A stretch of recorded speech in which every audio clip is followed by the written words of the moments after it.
Hello students, यदि आप मेरे चैनल में पहली बार आए हैं तो इसे सब्सक्राइब करना ना भूलें। अभी हम लोग क्लास 10th मैथ की एक्सरसाइज 12.2 का क्वेश्चन नंबर 8 करेंगे और इसमें पूछा है a spherical glass vessel has a cylindrical neck 8 centimetre long 2 centimetre in diameter. The diameter of the spherical part is 8.5 centimeter. By measuring the amount of water it holds, a child find its volume to be 345 centimeter. Check whether she is correct. Taking the above as the inside measurements and pi equal to 3.14. तो देखिए ये question में बोलना क्या चाह रहा है, मैं आपको एक्सप्लेन कर देता हूं. ये कह रहा है कि एक वेसल है जो इस तरह से है, उसका एक स्फेरिकल पार्ट है और इसके ऊपर जो एक सिलेंड्रिकल नेक रखा हुआ है.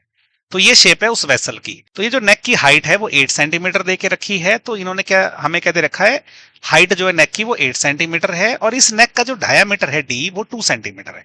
तो यहां से अगर मुझे नेक की रेडियस निकालनी है, मैंने इसको आर नेक से डिनोट किया है. ये क्या निकल जाएगी, डायमीटर को 2 से डिवाइड करेंगे तो ये 1 सेंटीमीटर हो गई. और ये जो स्फेरिकल पार्ट का जो डायमीटर है वो 8.5 सेंटीमीटर दे रखा है. तो इससे अगर स्फेरिकल पार्ट का रेडियस निकालना हो, इसको मैंने आर स्फीयर से डिनोट किया है. ये क्या निकलेगा, डायमीटर को 2 से डिवाइड करेंगे, जब 8.5 को 2 से डिवाइड करते हैं तो वो 4.25 आ जाएगा. तो ये निकला इसका जो है रेडियस स्फेरिकल पार्ट का. अब इन्होंने पूछा है कि ये जो वेसल है भाई इसका वॉल्यूम निकालना है. तो वेसल का वॉल्यूम निकलेगा कैसे. सबसे पहले हम क्या करेंगे, ये जो सिलेंड्रिकल पार्ट है इसका वॉल्यूम लेंगे. तो इसका वॉल्यूम क्या रहेगा, पाई आर स्क्वायर एच. तो आर नेक की लिए इसलिए हमने आर नेक लिखा है. और ये जो स्फेरिकल पार्ट का वॉल्यूम उसमें ऐड करेंगे तो स्फेरिकल पार्ट का वॉल्यूम क्या रहेगा, 4/3 पाई आर क्यूब. आर जो है स्फेरिकल पार्ट का लिया है. अब क्या करेंगे, वैल्यूज पुट करेंगे क्योंकि सारी वैल्यूज दे रखी है. पाई की जगह 3.14 ले रखा है. आर नेक जो है 1 है तो 2 बार मल्टीप्लाई किया है इसको, और एच जो है 8 है. फिर 4/3 इंटू पाई 3.14 है.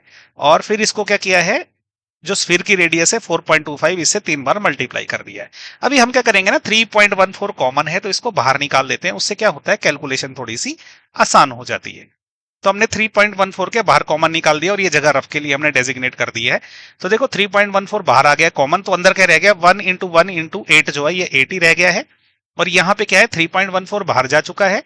तो 4/3 ऑलरेडी है और 4.25 को 3 बार मल्टीप्लाई किया है.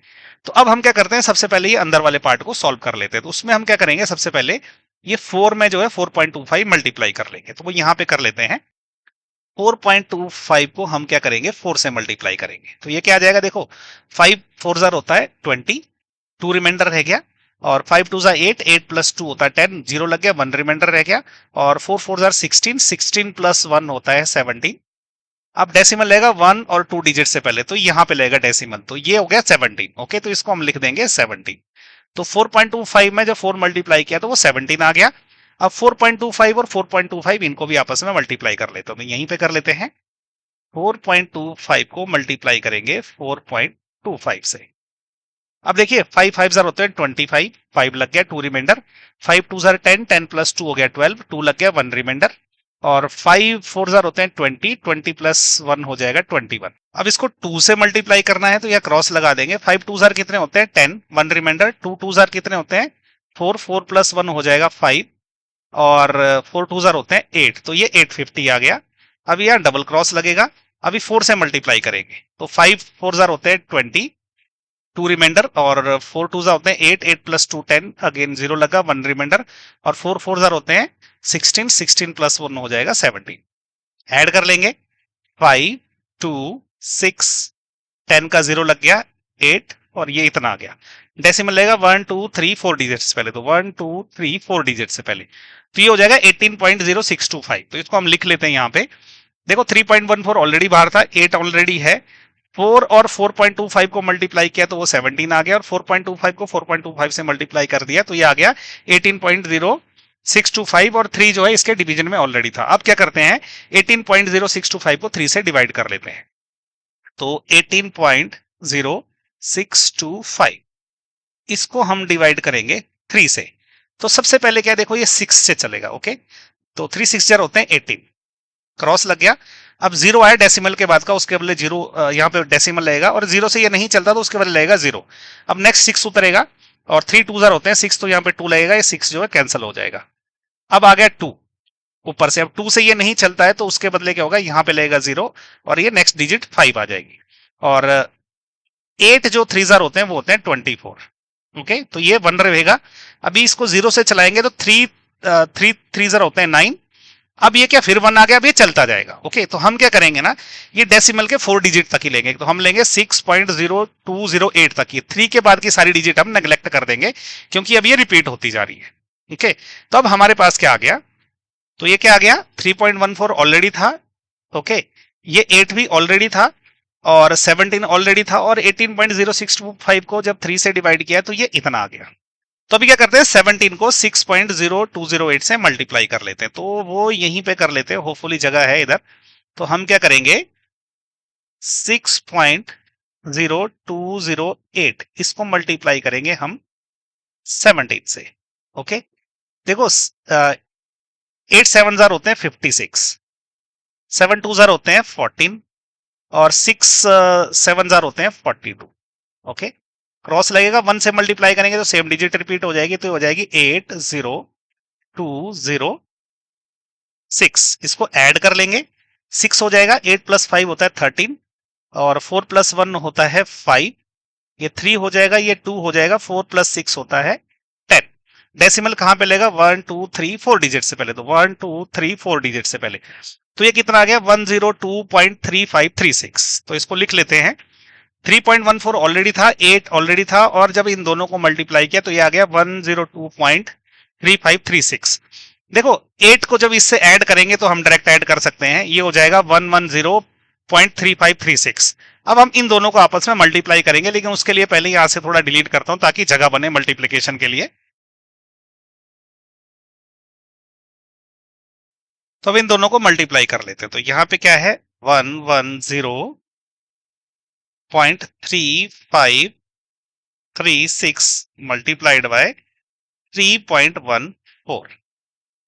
4 से मल्टीप्लाई करते हैं, 4 6 होते हैं 24, 4 लगे 2 रिमाइंडर, और 4 3 होते हैं 12, 12 + 2 हो जाएगा 14, 1 रिमाइंडर, 5 4 होते हैं 20, 20 + 1 21, 2 रिमाइंडर, और 4 3 होते हैं 12, और 12 + 2 हो जाएगा 14, और अभी 4 और 4 एज इट इज लग जाएगा। क्रॉस 1 से मल्टीप्लाई करेंगे तो सारी की सारी डिजिट जो रिपीट हो जाएगी, तो हम लिखेंगे 6 3 5 3 0 1 और 1। डबल क्रॉस लगेगा, अभी 3 से मल्टीप्लाई करेंगे, 6 3 होते हैं 18, 1 रिमाइंडर, 3 3 होते हैं 9, 9 + 1 10, 1 रिमाइंडर, 5 3 होते हैं 15, 15 + 1 हो जाता है 16, 1 रिमाइंडर, 3 3 होते हैं 10, 9, 9 + 1 हो जाएगा 10, 1 रिमाइंडर, और 0 से मल्टीप्लाई करेंगे तो 1 ही आ जाएगा। फिर लगेगा 3 और 3, अब इसको ऐड करेंगे, 4 10 हो जाएगा, 1 रिमाइंडर, तो ये हो जाएगा 5 + 18 होता है 13, 3 लगेगा, 1 रिमाइंडर, 5 + 5 होता है 10, 0 लग गया, 1 रिमाइंडर, 5 + 6 होता है 11, और 1 लग गया, और 1 रिमाइंडर, तो ये हो जाएगा 5, और ये कितना होगा अभी, ये हो जाएगा 6, और ये हो जाएगा 4, और ये हो जाएगा 3। तो डेसिमल कहाँ लेगा, 1 2 3 4 5 6 डिजिट से पहले, तो 1 2 3 4 5 6 डिजिट से पहले यहाँ पे 346.510 दिस, यहाँ इतना आ गया है जो भी आया है। हम क्या करेंगे, बाद की इतने डिजिट हम नेग्लेक्ट कर सकते हैं, क्योंकि डेसिमल की 2 डिजिट तक ही हम रखेंगे, क्योंकि इसके बाद क्या है, बहुत ही छोटी डिजिट है ये। ओके, तो जब ये मल्टीप्लीकेशन आया तो क्या आ गया, 346.51 आया, यहाँ पे देखो 346.51। तो ये जो है, ये है हमारा आंसर। ओके, अब क्या रहेगा, क्योंकि मैंने कैलकुलेशन को थोड़ा यहाँ अप्रोक्सीमेशन किया था, और जब इसको डिवाइड किया था 18.0625 को 3 से, तो यहाँ पे भी अप्रोक्सीमेशन किया था। तो जब आप कैलकुलेट करोगे तो आपका आंसर थोड़ा सा डिफरेंट आ सकता है, उसमें कोई प्रॉब्लम नहीं है, बस आपकी कैलकुलेशन सही होनी चाहिए। तो ये प्रैक्टिस कर लीजिए, कैलकुलेशन थोड़ी सी है इसमें ट्रिकी।